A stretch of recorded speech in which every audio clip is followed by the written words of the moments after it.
Imagine standing in a blizzard and in less time than it takes to watch a sitcom episode, 300 armored knights are simply gone.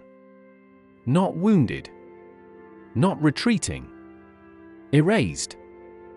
This wasn't a fantasy novel. This was England. Palm Sunday.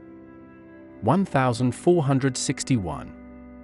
And by the end of that day, the snow would be red for miles.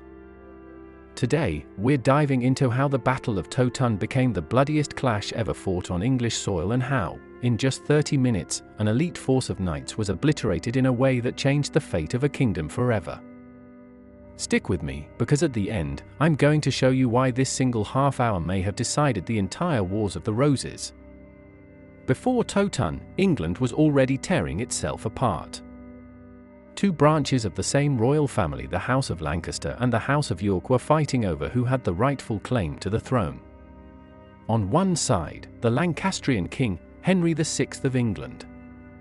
On the other, the ambitious and ruthless Edward IV of England. And this wasn't just politics. This was personal. Nobles brought private armies. Alliances shifted like sand. If your lord chose a side, you followed or you died. By early 1461, both sides knew this was it. No more skirmishes. No more probing battles. Towton would decide who wore the crown. But here is where it gets interesting. Neither side expected what the weather would do. On March 29, 1461, a snowstorm tore across Towton. Freezing wind blasted directly into the faces of the Lancastrian army. The Yorkists? They had the wind at their backs. That detail alone would change everything. Yorkist archers stepped forward. They loosed volleys of arrows that rode the wind like guided missiles. The Lancastrians fired back, but their arrows fell short, swallowed by the storm. And then something brilliant happened. The Yorkists advanced just far enough to collect the enemy's fallen arrows from the snow and fired them back. It was medieval recycling, and it was devastating. Within minutes, the Lancastrian front line was shredded before melee combat even began. But the real slaughter was still coming. Knights were the tanks of the medieval battlefield. Armored, trained from childhood, riding powerful war horses, they were supposed to break enemy lines like a hammer through glass. But Towton wasn't glass. It was mud. Ice. Blood-soaked sludge. When the lines clashed, thousands of men packed together in suffocating proximity. You couldn't swing freely. You couldn't retreat easily. Now picture this, heavily armored knights, weighing over 60 pounds in steel, fighting on a slope, in snow, surrounded by panicking infantry. When one knight fell, he couldn't get back up. And others fell on top of him. What should have been an unstoppable cavalry force became a pileup of trapped, suffocating men. And in a horrifying 30-minute stretch, roughly 300 Lancastrian knights were cut down or crushed beyond recognition.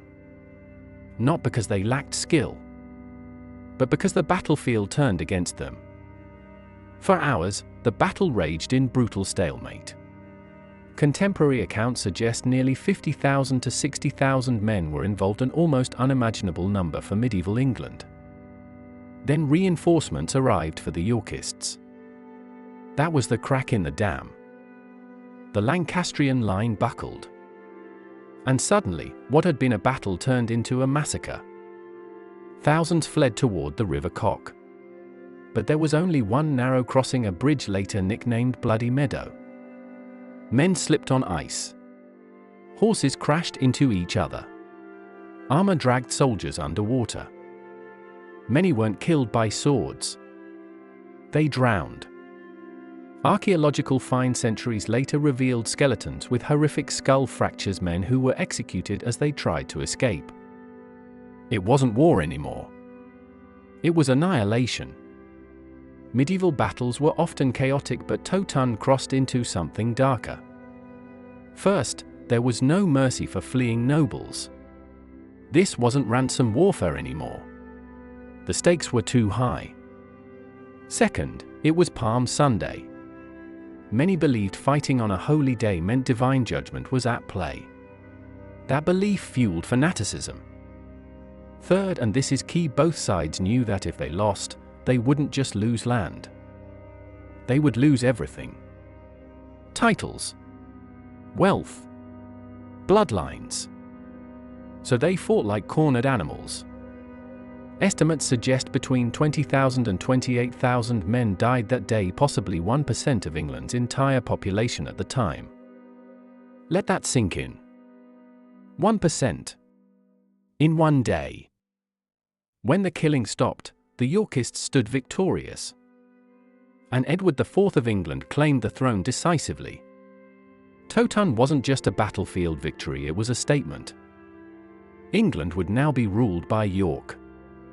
The Lancastrian cause didn't vanish overnight, but Towton shattered its backbone. Many leading nobles were dead. Others fled to Scotland. And Henry VI? He became a fugitive king. All because of one storm, one slope, and one catastrophic collapse. Here's the eerie part. In the 20th century, mass graves were discovered near Towton.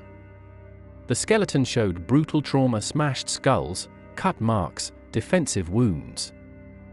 Forensic studies revealed something chilling: many of the dead were experienced soldiers. These weren't peasants dragged unwillingly to war.